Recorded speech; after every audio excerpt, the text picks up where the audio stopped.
lovelies, it's Ramona, and it's video number 8 of Makeup Basics 101. We are nearing the end here, so the final touches that we're going to be learning today is eyeliner and mascara. There's not really a lot to them, but I did still want to make a full video, that way you can see the different types and what they might be utilized for. Here we go!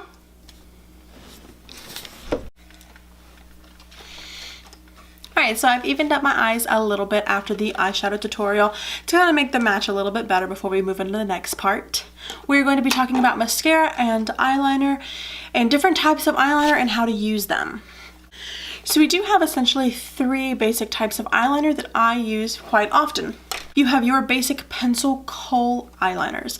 Those are the sharpenable ones and sometimes the retractable ones like this. Are going to be most commonly used for smudging out lower lash lines as well as getting in on your waterline, which is this interior line that you were taught originally to put on eyeliner whenever you were way young. The other types of eyeliner are gel, which usually come in little pots like this. Sometimes they come in other types of applicators. Whenever you use gel liner in a pot, you usually are also going to need an angled brush such as this for application. I have actually started using gel eyeliner in the waterline of my eye because it smudges a lot less throughout the day. I don't end up with those eyeliner marks right here that I typically do. Because I do have oilier skin, it can transfer, so the gel really stays in place. And the other type of eyeliner that is most commonly seen is liquid eyeliner, and that can be found with a brush applicator or a felt tip applicator like this one. These are going to be used for tight lining to the top of your eye. Tight lining is just where you follow the lash line and doing wings out to the side. Now, some of the reasons that we have specific purposes for these eyeliners is because of their performance. You don't want to use a kohl eyeliner pencil for a wing because it would smudge. You can use a gel eyeliner for a wing, however the application is a little harder. So a felt tip pen or a brush liner with liquid would be a little bit better. And you don't always want a big thick line that either gel or a kohl pencil would cause on your top line because it's going to obstruct a lot of the eye work that you've done. So there's just a couple of different reasons that you will use different eyeliners for.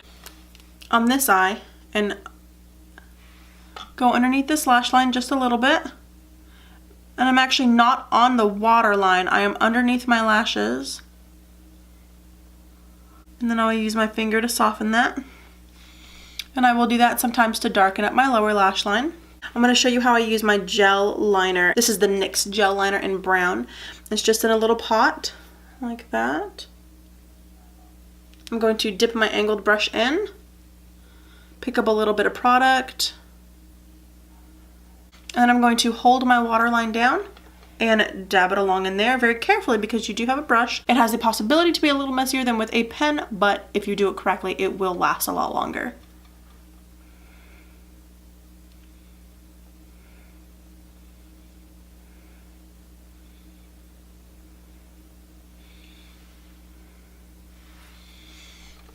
So that is how I use gel liner on the under eye.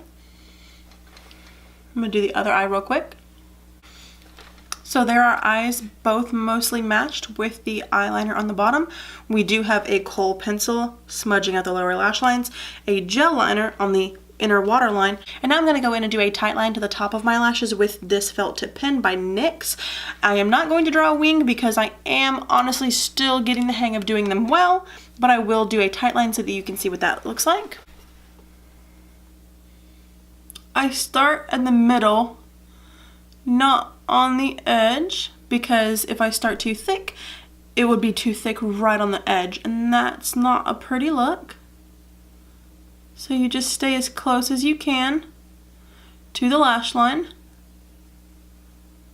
go all the way down, and then from there you can go and start building your way towards the center.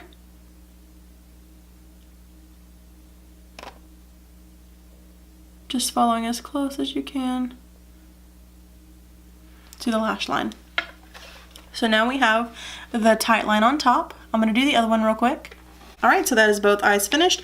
I did get a little thicker on this side with the tight line, but this is just for show. My right hand on my left eye is not always the steadiest, so That is different eyeliner applications, depending on which one's gonna work best for you. They all have their own purposes and situations in which they work the best. Now we're gonna go in with mascara, and I have really just been loving the Maybelline The Falsies mascara. It is great. It's got a great brush on it. It gives good dark color and builds a lot of volume. One thing I will say about lashes is if you have very straight lashes, you're going to want to use an eyelash curler and waterproof mascara. And the reason for that is the waterproof mascara does have a stronger, denser hold on your eyelashes. If you first use your eyelash curler and curl them and then immediately put on the waterproof mascara, you're holding that curl in place a lot better than you would with just regular mascara like I have. My eyelashes have a very natural curl to them. Luckily, I'm very grateful for that. So I don't have an eyelash curler to show you that with. They are just the little almost scissor looking things with the two curling ends. You put them on your eyelashes and squeeze them together. It will create a bend in your lash, which then you can solidify with mascara. And that is the completed mascara and eyeliner look. It has a way of really drawing your face together. If you notice after you do your eyeshadow, it always looks a little crazy before eyeliner and mascara just because it looks very unfinished. But mascara and eyeliner have a way of just making your eyes pop, dramatic, drama. I will not go a day without wearing either one. So I hope that this video was helpful. If it was, go ahead and hit a like below and subscribe while you're at it. We're gonna head on over to the next video where we are going to be going over contouring, highlighting, and blush. And that will be the final video of our Makeup Basics 101 before we do my full face get ready with me in the morning. I hope that you've enjoyed this as much as I have.